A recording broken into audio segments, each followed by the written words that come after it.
I lived in Kikatla. Okay. That's where I grew up.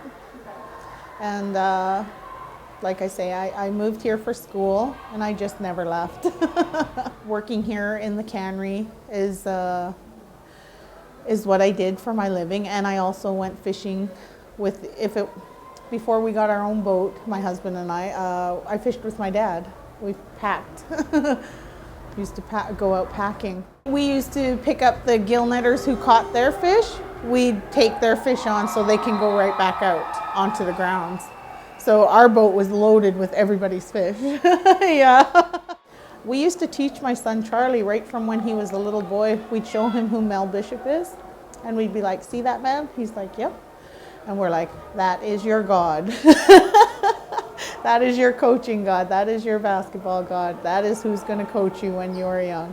And so Charlie always knew, our son Charlie always knew that one day he's going to play for this man whom he called his God. It was kind of funny because we never told Mel that that he was Charlie's God. And I think he found out one day, and you don't really see Mel blush that often, but his wife howled. She thought it was the funniest thing. Billy was born in 1998, and about when she was born, I started actually working here as a scorekeeper.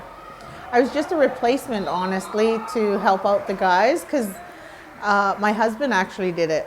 And they were here morning, noon, and night. And so I used to actually go home, cook them some lunch, bring it down. I'd go home again, cook them some supper, bring it down so they weren't starving, because that's what happens. And like I say, it became a replacement. And next thing you know, it's me here morning, noon, and night. And I just stuck with it. I actually really enjoy it. I played with Kikatla for a bit.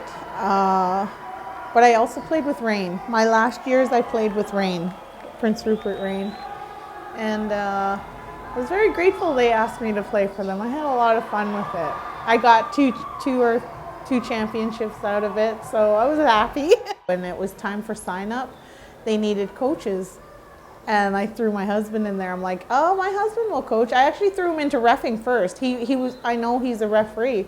So I threw him into minor league refereeing, something for him to do when he came back from fishing. And then I'm like, "By the way, you're coaching too." I am so proud of my kids.